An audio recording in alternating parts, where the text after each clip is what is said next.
+3 fast semester compulsory Odia रो unit 2 रे थिबा साक्षात्कार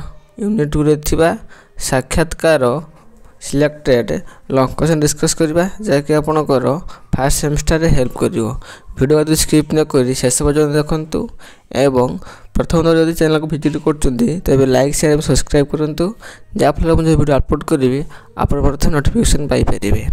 चलंतु फास्ट सेमिस्टर कंपलसरी ओडिया रो यूनिट 2 रे थिबा साक्षात्कार सिलेक्टेड लॉन्ग क्वेश्चन डिस्कस करबा। क्वेश्चन रे होची साक्षात्कार प्रकार भेद संपर्क आलोचना करो किंबा प्रकार भेद दृष्टि साक्षात्कार को विभक्त करो। जोगाजोग रीति रे अन्य एक प्रमुख विषय साक्षात्कार यह एक भिन्न धरण जोगाजोग रीति रे अन्य एक प्रमुख विषय कौन साक्षात्कार यह होची एक जोगाजोगर भिन्न रूप। स्वरूप दृष्टि साक्षात्कार दुई प्रकार विभक्त कर जाइछि गोटे प्रत्यक्ष और गोटे परोक्ष। यथा साक्षात्कार दुई प्रकार गोटे होची प्रत्यक्ष साक्षात्कार सामना सामनी होता है और परोक्ष साक्षात्कार टेलीफोन और लिखित प्रश्न माध्यम होता है। मुहांमुही साक्षात्कार हेउची एक प्रत्यक्ष साक्षात्कार। मुहांमुही साक्षात्कार होची कोन प्रत्यक्ष साक्षात्कार टेलीफोन लिखित प्रश्न परि परोक्ष उपाय रे करा जाउत साक्षात्कार होची परोक्ष साक्षात्कार। पुनश्च उद्देश्य दृष्टि साक्षात्कार भिन्न भिन्न होता है। साक्षात्कार उद्देश्य प्रसंग विषय को एक विभिन्न प्रकार।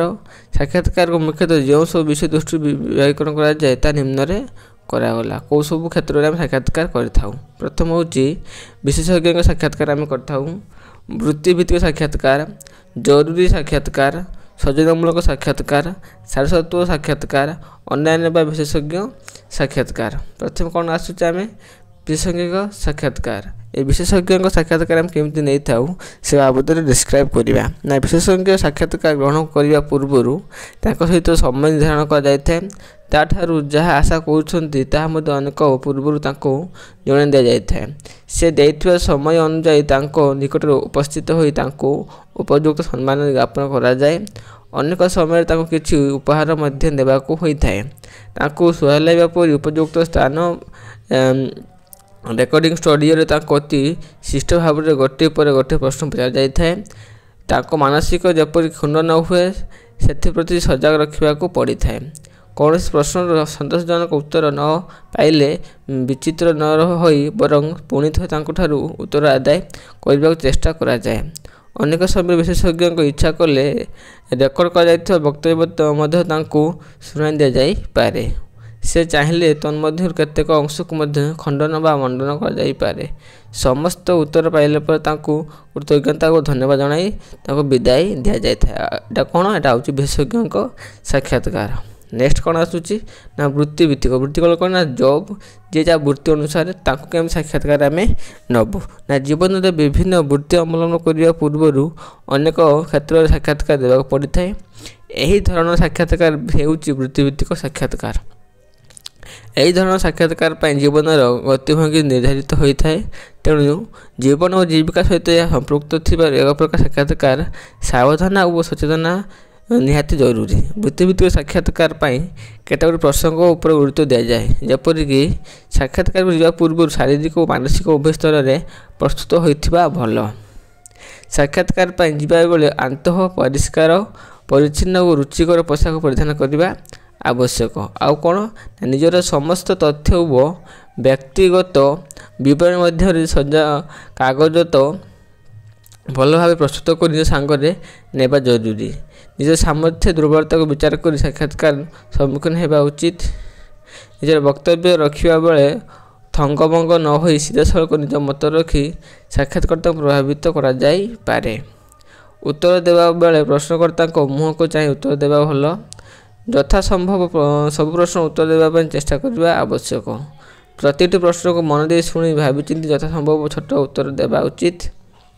साक्षात्कार समय राग क्रोध और विरक्तिर वशवर्ती न होई अति भद्र भाव में उत्तर देवा भल।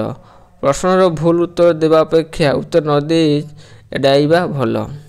साक्षात्कार प्रकोष्ठ में हस हस मुहर प्रवेश कर उपस्थापन मानक यथा संभव सम्मान ज्ञापन करने उचित। ପ୍ରଶ୍ନକର୍ତ୍ତା ଆଶା ରଖିଥିବା ସମୟରେ ମଧ୍ୟ ନିଜର ବକ୍ତବ୍ୟ ରଖିବା ଦରକାର। ଆକର୍ଷଣୀୟ କଣ୍ଠସ୍ୱରରେ ବକ୍ତବ୍ୟ ରଖିବା ଦରକାର।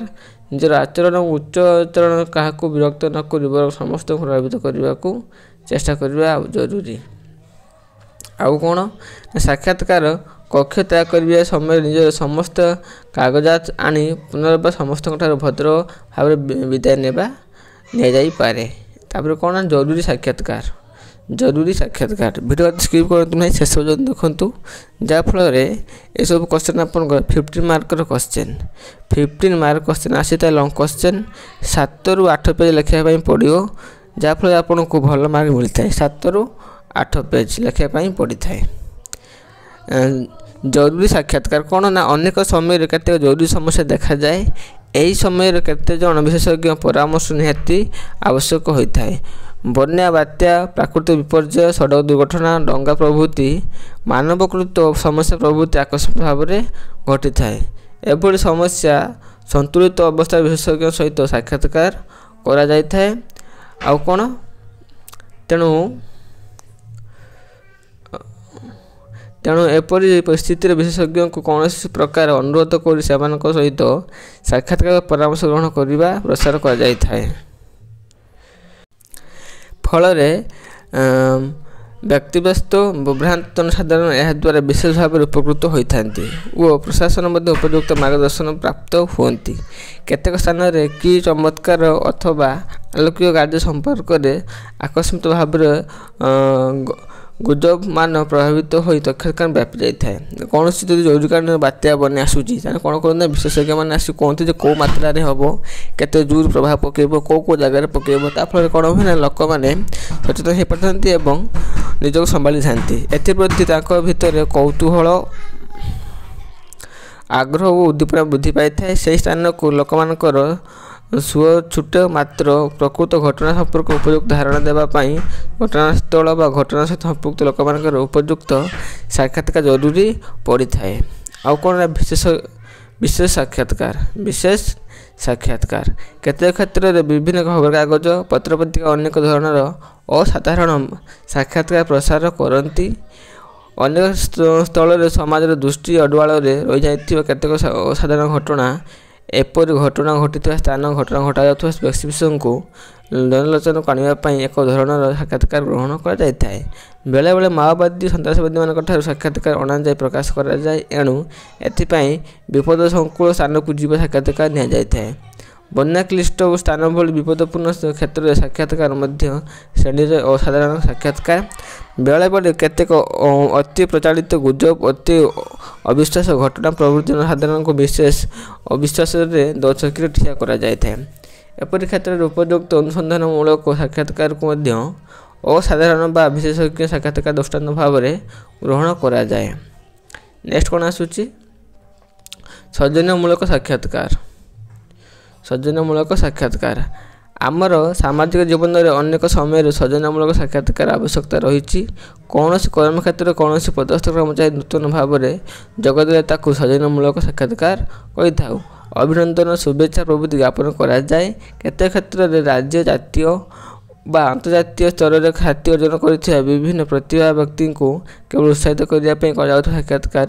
ଅନେକ ବର୍ଷ ବିଦେଶ ରହଣି ପରେ ବିଦେଶୀ ପ୍ରତ୍ୟାବର୍ତ୍ତୀ ବ୍ୟକ୍ତିମାନଙ୍କୁ ଭେଟିବା, ନିଜର ବନ୍ଧୁ ଓ ସମ୍ପର୍କୀୟଙ୍କୁ ଦୀର୍ଘ ବ୍ୟବଧାନର ଦେଖା କରିବା ପ୍ରଭୃତି ହେଉଛି ସୌଜନ୍ୟମୂଳକ ସାକ୍ଷାତକାର କେତୋଟି ଦୃଷ୍ଟାନ୍ତ। ନେକ୍ସଟ ଆସୁଛି ସାରସ୍ୱତ ସାକ୍ଷାତକାର। ସାରସ୍ୱତ ସାକ୍ଷାତକାର ସାହିତ୍ୟର ବିଭିନ୍ନ ବିଭାଗର ଲେଖନୀ, ଚାଳନା ପରି କୃତିତ୍ୱ ଅର୍ଜନ କରିଥିବା ସ୍ରଷ୍ଟାମାନଙ୍କ ସହ ଏ ପ୍ରକାର ସାକ୍ଷାତକାର ନିଆଯାଇଥାଏ। କବି, ଉପନ୍ୟାସିକ, ବିଶିଷ୍ଟ ନାଟ୍ୟକାର, ସର୍ବୋପରି ସାରସ୍ୱତ ସ୍ରଷ୍ଟାମାନେ ସାକ୍ଷାତକାର ମାଧ୍ୟମରେ ସେମାନଙ୍କ ଲେଖନୀୟ ଯୌବନର ବିଶେଷତ୍ୱ ପ୍ରତିପାଦନ କରିବା ସହ ସମାଜ ପ୍ରତି ଥିବା ଦାୟିତ୍ୱବୋଧ ସମ୍ପର୍କରେ କରିଥାନ୍ତି। ଏହାଦ୍ୱାରା ସେମାନଙ୍କର କୃତିତ୍ୱ ପାଠକ ସମାଜ ଆଣିବା ସହ ସମାଜ ପ୍ରତି ଥିବା ଅଙ୍ଗୀକାର ବଦ୍ଧତାକୁ ପରିବର୍ତ୍ତନ ସାହିତ୍ୟ ସ୍ରଷ୍ଟାମାନେ ଅନୁକରଣ କରିଥାନ୍ତି। ସମାଜ ଓ ସଂସ୍କୃତି ପ୍ରତି ସେମାନଙ୍କର ଦୃଷ୍ଟିକୋଣ, ସେମାନଙ୍କର ସୃଜନ ଆଭିମୁଖ୍ୟ ମଧ୍ୟ ସାକ୍ଷାତକାର ମାଧ୍ୟମରେ ଆକଳିତ ହୋଇପାରେ। ଏ ପ୍ରକାର ସାକ୍ଷାତକାର ନବୀନ ସାହିତ୍ୟମାନଙ୍କୁ ଉତ୍ସାହିତ କରିବା ସହ ସେମାନଙ୍କୁ ଅଧିକତର ସର୍ଜନମସ୍କ କରିବାରେ ସହାୟତା ହୋଇଥାଏ।